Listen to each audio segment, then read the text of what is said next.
The problem that I had going into Black Mirror Season 5 was that none of the stories sounded all that striking to me, and it only really seemed to exist just because everyone expected it to. There was a bit of a minor outcry when Bandersnatch came out back in December from people going, wait, this isn't all of Black Mirror Season 5, is it? Tell us there's more Black Mirror on the way, Charlie. Soon! Now! When appreciate what you got, people, and recognise what this is here. Black Mirror is an anthology series of small, high-concept stories, mostly written by one guy. These things take a lot of time and a lot of care, and also, they did just pull off a massive, complex, twisting puzzle narrative. That's not something to be taken lightly. While no, Bandersnatch isn't this ultra-innovative experience that it was described as by some critics who seem to have a very limited palette of pop culture references, when Bandersnatch literally fucking holds its influences up in your face and goes, "This is what I'm trying to translate into a modern interactive storytelling experience."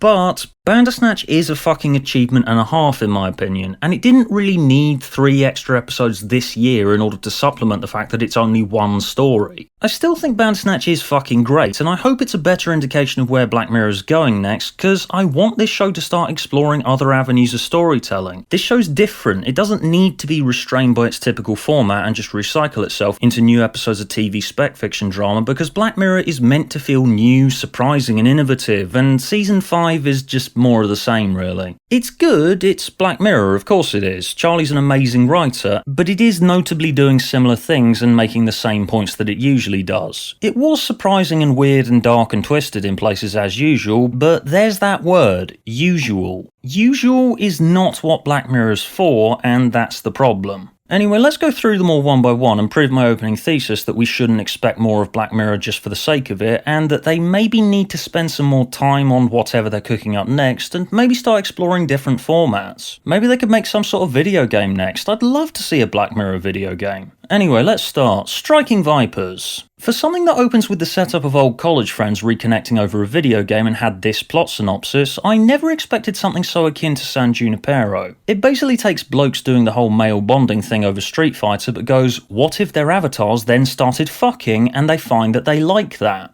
But it's not that they're sexually or romantically attracted to one another in real life, it's just a different dimension of male bonding and a different way of expressing their feelings for one another. Instead of fighting, their avatars are fucking. And really, what's wrong with that? Striking Vipers is nice, but it's a bit long for what it is though. It does drag a bit and could have easily been cut down to about 45 minutes and you probably wouldn't have lost much. It is interesting though, and I found it really funny in places. Men often have a hard time expressing their feelings for one another, particularly straight men. There is a lot of homophobia involved in male bonding. Homophobia is in the fear of being gay. Oh no, what if having feelings for another man makes me gay? Yeah, as if that's supposed to be like the worst thing in the world. Striking Vipers confronts that stupid irrational homophobia involved in a lot of instances of straight male bonding by actually being upfront with it, and that's a good thing in my book. However, Striking Vipers is not really as fun as it could have been, because it focuses a lot more on being a tale of infidelity rather than male bonding. Because, you know, one of them's got a wife and kids and he's leaving the bed late at night to go and fuck his friend in a video game. I suppose this part of the story's there to emphasise just how wrong and weird this new dimension of his relationship with his old friend feels, and it does drive the plot forward, but by making this a situation of out-and-out cheating, makes it feel kind of seedy and wrong on my end as the viewer, when it shouldn't really be that, should it? The point is that there's nothing wrong with male bonding as much as the stupid neurotic homophobic part of the straight male ego might think that there is. The fact this is a married father technically cheating on his wife in a video game kind of dwarfs the brighter and more positive message of Striking Vipers that, yeah, have strong feelings for your friend. That's a good thing. Express your feelings for one another. Embrace it.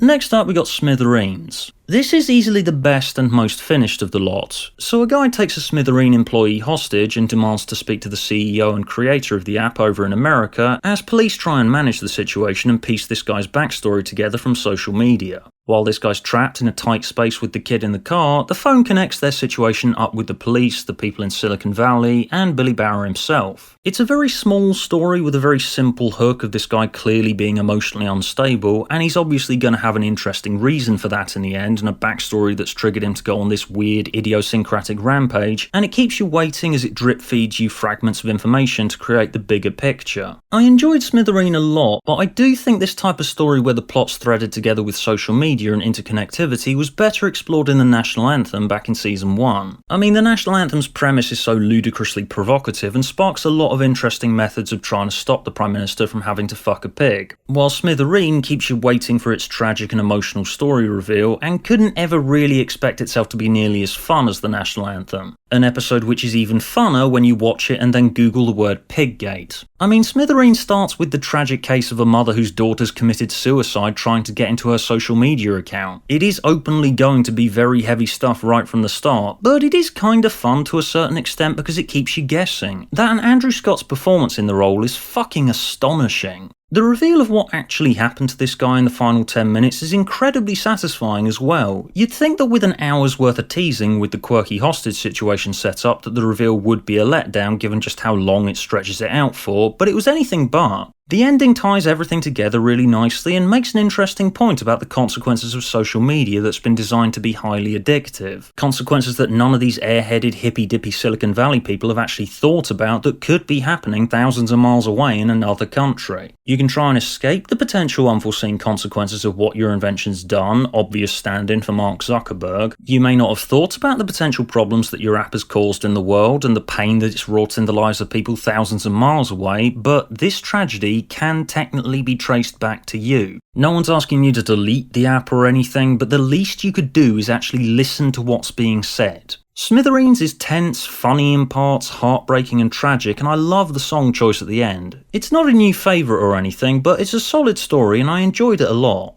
Anyway, finally we've got Rachel, Jack and Ashley 2, which I'm just going to call the Miley Cyrus episode because fuck it. Okay, Black Mirror has been a great show and made a huge impact on me over the years, so I'm going to forgive it for ruining Head Like a Hole for me. Whenever I've been getting it stuck in my head now, it's with the stupid vapid lyrics, and God, I hate them. Anyway, it took me a little while to warm to this one, because the first half really dragged for me, because I tend not to like lonely teenager has problems fitting in at school stories at all, because they just remind me of when I was a lonely dorky school kid trying and failing to fit in. I mean, I get that it's doing character building, and yes, it's relatable, but it takes so long, and it's still at the talent show bit by like 25 minutes in. Like with Striking Vipers, it's another instance of a Netflix show succumbing to the fact that, hey, we can be as long as we like, we don't have to be 45 minutes, we're not bound by time slots. So they've taken that to mean that they don't have to edit the script as tightly as usual, and it can end up being a bit padded and flabby. I was kind of just rolling my eyes whenever we cut away from Miley Cyrus's story and back to the kid at the school and go, alright, I get it. Especially because the Miley Cyrus angle of the episode with her aunt drugging her and keeping her trapped in this artistically unambitious but financially lucrative teen idol state is really fucking good stuff. And I realised that Miley Cyrus is actually a really good actress. I never expected to be saying that, because whenever I say her name I just think of her in that MTV VMAs video and or Hannah Montana, but she has been performing pretty much her whole life, and as a former teen idol herself who's been trying to break out of that mould, she knows this subject matter better than anyone, and it shows. Though I feel it was a bit of a missed trick not to actually show some of Ashley O's drug-induced dreams where her aunt and her record label are trying to condition her into writing financially lucrative vapid shit that she's clearly grown out of. Anyway, the story really gets going when the sisters unlock the Ashley O doll and we get the fast-paced plot of stopping her aunt from controlling her life anymore, and it's really fun and engaging. A shit ton better than the ploddy and awkward first half, and it's full of fun, sparkling, loose-tongued, cynical dialogue from the Ashley 2 doll. It's like a sweary and unrestrained Toy Story. It's a lot of fun. I never expected to hear Charlie Brooker's trademark sardonic tone coming from Miley Cyrus of all people, but she sells the hell out of it.